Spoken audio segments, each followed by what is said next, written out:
नमस्कार, मी healer Anjali Jadhav thepositivnewsworld.com माध्यमातून आज मी एका वेगळ्याच परंतु संवेदनशील विषयावरती माझे मनोगत व्यक्त करत आहे. सध्या एका बातमीने समाजात खळबळ उडवली आहे आणि ती अशी की ChatGPTचा वापर करणाऱ्या तरुण पिढींमध्ये वाढले आत्महत्येचे प्रमाण. ChatGPTमुळे आत्महत्या करणाऱ्या तरुणांमध्ये वाढ झालेली आहे असा दावा काही माध्यमात करण्यात आला आहे. काही देशांमधल्या पालकांनी पण हा दावा केलेला आहे. ही बातमी वाचून साहजिकच अनेकांच्या मनात प्रश्न निर्माण होतो, हे असं कसं होऊ शकतं? मात्र अशा संवेदनशील घटनेकडे केवळ सनसनाटी मथळ्यांच्या आधारावर पाहणं धोकादायक ठरू शकतं. या विषयाकडे शांतपणे, वस्तुनिष्ठपणे आणि जबाबदारीने पाहणे अत्यंत आवश्यक आहे. ChatGPT किंवा इतर कोणतेही AI माध्यम म्हणजे नक्की काय आहे हे आपण समजून घेणे इथे गरजेचे आहे. तर ChatGPT हे एक कृत्रिम बुद्धिमत्ता म्हणजेच आर्टिफिशियल इंटेलिजन्सवर आधारित संवादात्मक साधन आहे. ते तुम्हाला तुम्ही विचारलेली माहिती देऊ शकतं, तुम्हाला तुमच्या लेखनात मदत करू शकतं, तुमच्या प्रश्नांची उत्तरं देऊ शकतं. मात्र ChatGPT तुमचा डॉक्टर बनू शकत नाही, तुमचा मानसोपचार तज्ज्ञ बनू शकत नाही, तुमचा कुटुंबीय बनू शकत नाही किंवा तुम्हाला भावनिक आधार देणारा मित्र किंवा मैत्रीणही बनू शकत नाही. ते फक्त समोरच्या व्यक्तीने मांडलेल्या विचारांचं प्रतिबिंब दाखवणारा एक माध्यम आहे. म्हणून AI-कडून मानवी भावनांना समजून घेण्याची किंवा उपचार करण्याची अपेक्षा ठेवणं हे अगदी चुकीचं आहे. मग आत्महत्येसारखी टोकाची कृती का घडते? तर सायकॉलॉजिस्ट म्हणजेच मानसिक आरोग्य तज्ज्ञांच्या मते अशा घटनांमागे वेगळीच कारणे असतात. दीर्घकालीन चाललेला मानसिक तणाव, नैराश्य, तीव्र एकाकीपण, संवादाचा अभाव आणि वेळेवर न मिळणारी मानवी मदत. मग अशा अवस्थेत असलेली व्यक्ती कधीकधी AIला माणसासारखाच आधार किंवा आपला मित्र समजू शकतो. पण ही परिस्थिती हे काही तंत्रज्ञानाचं अपयश नाही. दुर्दैवाने समाजातील मानवी संवादाच्या कमतरतेचं हे प्रतिबिंब आहे. मग माध्यमं ChatGPTला दोष का देतात? तर आपल्या स्पर्धात्मक पत्रकारितेत अनेक वेळा बातम्या सनसनाटी हेडलाईन्सद्वारे मांडल्या जातात. ChatGPTचा वापर करणाऱ्या व्यक्तींमध्ये आत्महत्या करण्याचे प्रमाण वाढले. अशी सनसनाटी हेडलाईन आपल्या सर्वांचं लक्ष वेधते. पण तो मथळा पूर्ण संतुलित सत्य लोकांसमोर पोहोचवू शकत नाही. खरं सत्य अनेकदा असं असतं की मानसिक आजाराने ग्रस्त असलेल्या व्यक्तीला योग्य वेळी मानवी आधार मिळालेला नसतो.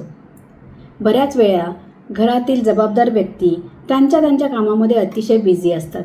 त्यांना मुलांच्याकडे लक्ष द्यायला वेळच नसतो. किंवा कधीकधी मुलं सोशल इन्फ्लुएन्समध्ये येऊनही काही चुकीच्या गोष्टी करतात, कारण त्यांचं वय या सर्व गोष्टी खोलवर समजून घेण्याएवढं नसतं. मग अशावेळी प्रसारमाध्यमांची भूमिका नक्की कशी असायला हवी याचा विचार खरे तर प्रसारमाध्यमांनीच करायला हवा. मानसिक आरोग्यासारख्या अतिशय संवेदनशील विषयावर बातम्या देताना प्रसारमाध्यमांनी अधिक जबाबदारीने वागणं गरजेचं आहे. कमीत कमी अशा प्रकारच्या बातम्यांमध्ये बातमीचा मथळा भडक करण्यावर अजिबात भर देऊ नये. या गोष्टींमध्ये तरुणांमध्ये वाढले आत्महत्येचे प्रमाण. अशा प्रकारचे हेडलाईन्स घेऊन लोकांच्या मनामध्ये भीतीचे वातावरण निर्माण होते. त्याऐवजी आत्महत्या करण्याइतपत तरुण पिढी इतकी एकटी, असहाय्य आणि अस्वस्थ का झाली, अशा प्रकारची हेडलाईन आली तर पत्रकारितेमधील जबाबदारपणा दिसून येईल. जबाबदार पत्रकारिता म्हणजे नक्की कशी असायला हवी? तर भीती निर्माण करणारे किंवा दोषारोप करणारे मथळे म्हणजेच हेडलाईन्स त्यांनी टाळले पाहिजेत. अपूर्ण माहितीतून तंत्रज्ञान किंवा व्यक्तींना दोषी ठरवणं बंद केलं पाहिजे. आत्महत्येसारख्या घटनांचं रोमॅन्टिकीकरण करणं थांबवलं पाहिजे. त्याऐवजी जनजागृती, संवाद आणि मदतीचे मार्ग अधोरेखित करावेत. कारण एक चुकीचा किंवा असंवेदनशील मथळा आधीच अस्वस्थ असलेल्या अनेक मनांवर खोल परिणाम करू शकतो. म्हणूनच प्रसारमाध्यमांनी केवळ बातमी देणं नव्हे, तर समाजाला समजून घेणं आणि त्यांना योग्य दिशा देणं हीच खरी त्यांची जबाबदारी आहे. या अशा घटनांमधून आपल्याला काय शिकायला हवं? तर तंत्रज्ञानाचा वापर समजूतदारपणे करावा. मानसिक तणाव लाईटली घेऊ नयेत. कुणी अस्वस्थ वाटत असेल तर त्यांच्याशी संवाद साधावा. तू एकटा नाहीस किंवा तू एकटी नाहीस, मी आहे तुझ्यासोबत, हे सांगणं फार महत्त्वाचं आहे.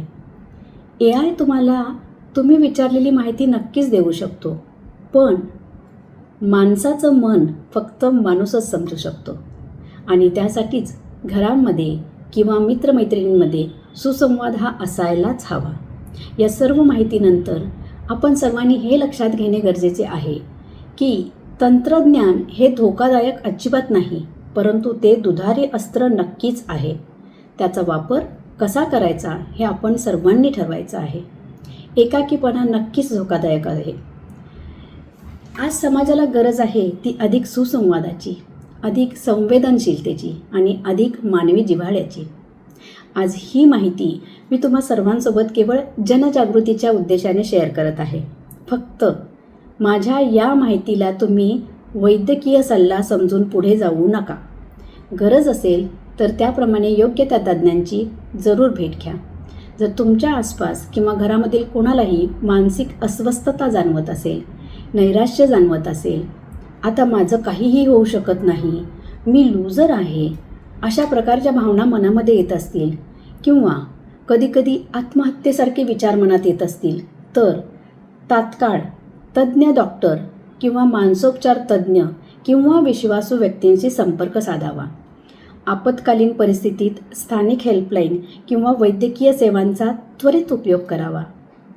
या माहितीचा जास्तीत जास्त लोकांना फायदा व्हावा यासाठी जास्तीत जास्त लोकांपर्यंत तुम्ही ही माहिती पोहोचवून तुमची सामाजिक जबाबदारी नक्कीच पार पाडाल याची मला खात्री आहे. तुम्हाला अशा कोणत्या सामाजिक विषयांबद्दल किंवा काही आरोग्यविषयक समस्यांबद्दल माहिती दिलेली आवडेल हे तुम्ही आम्हाला कमेंट बॉक्समध्ये लिहून पाठवा. आम्ही ती माहिती तुमच्यापर्यंत पोहोचवण्याचा नक्की प्रयत्न करू. एकमेका सहाय्य करू, अवघे धरू सुपंथ. Being a smile healer, I would like to give one advice to all of you. Always remember that healing begins with smile. So keep smiling and stay blessed. Thank you.